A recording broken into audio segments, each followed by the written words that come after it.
Brought to you by Oxyridge. Manikchand Oxyridge, proudly Indian.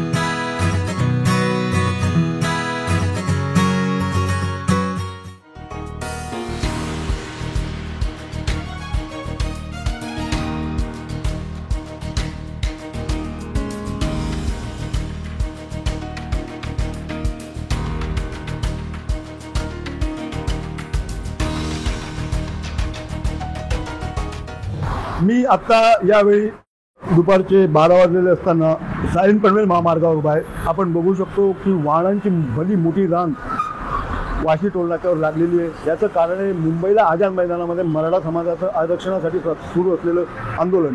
आपण बघू शकतो की किती लांबपर्यंत लांब लचक रांगा, चेंबूरपासून ते शेख नेहरूपर्यंत 7 ते 8 किलोमीटरचा रस्ता हा सायन पनवेल महामार्गावर एक लेन जी आहे ती पूर्णपणे वाहनांनी खचाखच भरलेली आहे.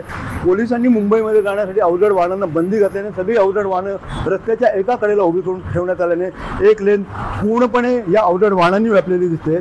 आणि जी छोटी वाहनं आहेत ती 3 लेनमधनं मुंबईच्या दिशेनं जात आहेत. वाजत्या अगदी गोंडीच्या मानसूरच्या उड्डाणपुलावर बघू शकतो की भली मोठी रांग लागलेली आहे. ती थेट चेंबूरपर्यंत गेल्याचं सांगितलं जात आहे. चेंबूर ते नेरूळ हा इतका मोठा रस्ता जो आहे तो वाहनांनी व्यापलेला, वाहनांच्या रांगा लागलेल्या आहेत. सगळी वाहनं धीम्या गतीनं टोल नाक्यावरनं टोल दिल्यानंतर पुढे जात आहेत. ही परिस्थिती सकाळपासून सुरू असल्याचं सांगितलं जातं. हा वाहनांचा ही वाहतूक कोंडी आहे ती किती वेळ असेल हे सांगता येत नाही. तरी सुद्धा मुंबईकडे जाणाऱ्या बऱ्याचशा वाहनांना अडवलं जातं आहे, त्यांना परत पाठवलं जातं. त्याच्यानंतर या ठिकाणी आपल्याला वाहनांची रांगा दिसत आहेत. दुसरी लेन जी आहे ती मुंबईवरून पुण्याला जाण्यासाठी ती मोकळी आहे, तिथनं वाहनं येऊ शकतात.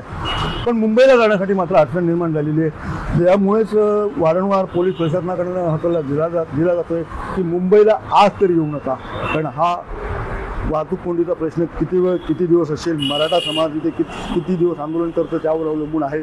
तेव्हा आज तरी मुंबईत जाण्यासाठी टाळलं गेलं पाहिजे.